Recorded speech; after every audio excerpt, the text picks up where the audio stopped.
बिस्मिल्लाहिर्रहमानिर्रहीम। अस्सलाम वालेकुम। आज हमारा टॉपिक है इंग्लिश ग्रामर का, और इंग्लिश ग्रामर में मैं आपको आज कुछ डेफिनेशंस पढ़ाऊंगी, जिसमें हमारी फ़र्स्ट डेफिनेशन है वर्ब की। वर्ब को उर्दू में कहते हैं फ़ेल, यानी काम, यानी कि कोई भी काम जो हम अपने रोज़मर्रा की ज़िंदगी में करते हैं, जैसे कि हम चलते हैं, उठते हैं, खाते हैं, पीते हैं, पढ़ते हैं, जो भी हम काम करते हैं उसे हम कहते हैं वर्ब। अब आइए हम वर्ब की डेफिनेशन पढ़ते हैं। Verb, a verb is a word which tells us an action of work. Verb एक ऐसा वर्ड है जो कि हमारे किसी भी काम के एक्शन को ज़ाहिर करता है। आइए अब हम कुछ एग्जाम्पल्स पढ़ते हैं। रीड यानी पढ़ना। पढ़ने के लिए हम किस चीज़ का यूज़ करते हैं? अपनी ज़बान का यूज़ करते हैं। जब तक हम अपनी ज़बान यूज़ नहीं करेंगे, हमारी ज़बान कोई मूवमेंट नहीं करेगी, कोई एक्शन नहीं करेगी, तो हम पढ़ नहीं सकते। तो रीड हमारा क्या हुआ? रीड भी हमारा वर्ब हुआ। राइट यानी कि लिखना। अब लिखने के लिए हम किस चीज़ का यूज़ करते हैं? लिखने के लिए हम अपना हाथ का यूज़ करते हैं। जब तक हमारे हाथ में कोई मूवमेंट नहीं होगी, कोई एक्शन नहीं होगा, तो हम लिख नहीं सकते। तो राइट भी हमारा क्या हुआ? ये भी हमारा वर्ब हुआ। गो, कम। गो की मीनिंग होती है जाना, और कम की मीनिंग होती है आना। गो के लिए और कम के लिए, दोनों के लिए हम अपने पैरों का इस्तेमाल करते हैं। जब तक हमारे पैरों में मूवमेंट नहीं होगी, कोई एक्शन नहीं होगा, तो ना हम जा सकते हैं और ना ही हम आ सकते हैं। तो इसी तरह गो और कम हमारा क्या हुआ? ये भी वर्ब ही हुआ। प्ले यानी कि खेलना। अब खेलने के लिए हम अपने पैरों का इस्तेमाल भी करते हैं, हम अपने हाथों का इस्तेमाल भी करते हैं। अगर हम अपने पैरों को और हाथों का इस्तेमाल नहीं करेंगे तो हम खेल नहीं सकते, कोई एक्शन नहीं होगा, कोई मूवमेंट नहीं होगी। तो प्ले भी हमारा क्या है? ये भी हमारा वर्ब है। ईट यानी खाना। खाने के लिए हम किस चीज़ का यूज़ करते हैं? सबसे पहले हम अपने हाथों का यूज़ करते हैं। जब तक हम अपने हाथों का इस्तेमाल नहीं करेंगे, अपनी प्लेट में से निवाला उठा के अपने मुंह में नहीं डालेंगे, तो क्या होगा? हम खा नहीं सकते। और खाने के लिए हम अपने मुंह का इस्तेमाल भी करते हैं, अपनी ज़बान का इस्तेमाल भी करते हैं। तो ईट भी हमारा क्या है? वर्ब है। इसके अलावा भी और भी बहुत सी एग्जाम्पल्स हैं वर्ब की।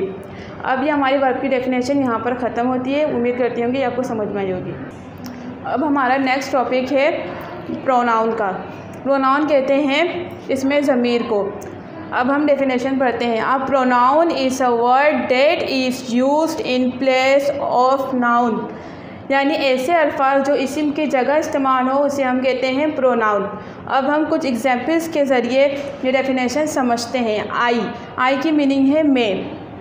अब जो मेरा भी कोई नाम है, अब मेरा जो नाम है वो नाउन है। अब मैं बार बार अपना नाम लेके आपको मुखातिब नहीं करूँगी, तो मैं आपको मुखातिब करने के लिए आई प्रोनाउन का यूज़ करूँगी। यू यानी आप। अब यहाँ पर क्लास में बहुत सारे बच्चे हैं और सबके अलग अलग नाम होंगे, तो मैं आपको बुलाने के लिए बार बार आपका नाम यूज़ नहीं करूँगी। तो मैं कौन सा प्रोनाउन यूज़ करूँगी? यू का।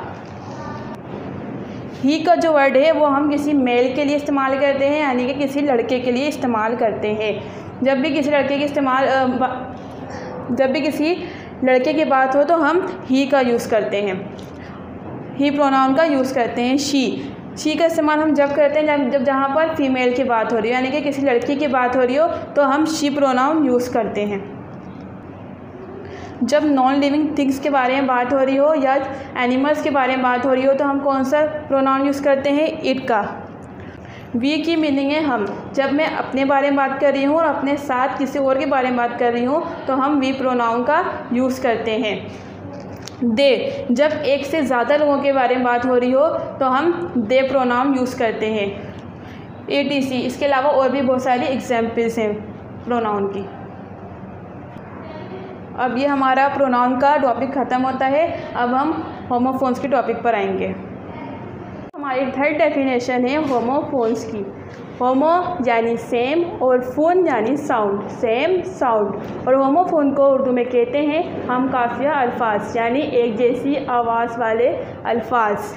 अब हम इसकी डेफिनेशन को पढ़ते हैं। Some pairs of words have the same pronunciation but their spellings and meanings are different, यानी कुछ ऐसे अल्फाज होते हैं जिनकी मीनिंग और स्पेलिंग तो चेंज होती है, पर जब हम उसे पढ़ते हैं तो उसकी प्रोनाउंसिएशन क्या होती है? वो सेम होती है, यानी उसकी आवाज़ सेम होती है।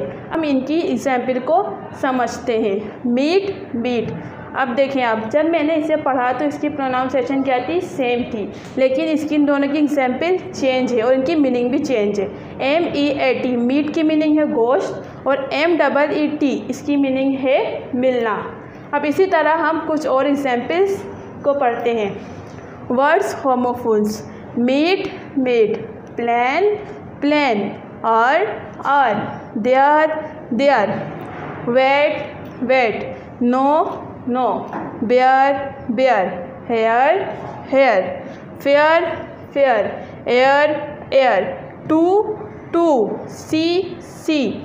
अब मैंने जितनी भी होमोफोन्स पढ़ी इनके क्या थी, प्रोनाउंसिएशन सेम थी, पर आप देख सकते हैं कि इनकी स्पेलिंग भी चेंज है और इनकी मीनिंग भी चेंज है।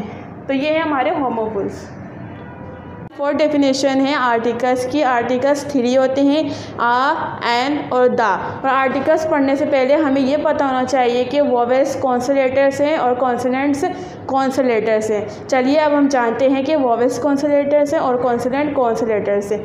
अभी जो आप देख रहे हैं ये वोवेल्स है, A, E, I, O, U, ये वोवेल्स है।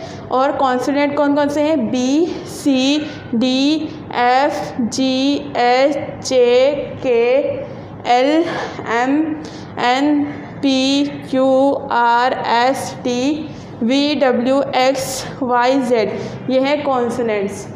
अब हम इसकी डेफिनेशन पढ़ते हैं। An article is a word that comes before a noun.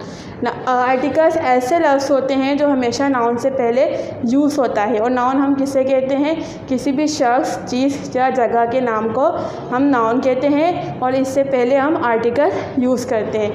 अब चलिए हम इसकी कुछ एग्जाम्पल्स पढ़ते हैं। द बॉय, अब बॉय से पहले द यूज़ किया गया है। बॉय आप सोच रहे होंगे द हम वहाँ यूज़ करते हैं स्पेशल थिंग्स से पहले, हम हमेशा द यूज़ करते हैं। बॉय से पहले द यूज़ किया गया है, पर बॉय तो स्पेशल थिंग नहीं है, पर स्टोरी में सबसे पहले बॉय नाउन आया है इससे पहले, इसलिए हमने द यूज़ किया है। द मून, अब मून स्पेशल है क्योंकि पूरी दुनिया में एक ही चांद है ना, एक ही मून है, इसलिए मून से पहले हमने यहाँ पर द यूज़ किया है। आ कार, अब सी, अब हम इससे पहले फर्स्ट लेटर चेक करेंगे। कार का फर्स्ट लेटर क्या है, कॉन्सोनेंट है, यानी सी है, इससे पहले इसलिए हमने आ यूज़ किया है क्योंकि ये क्या है, कॉन्सोनेंट है।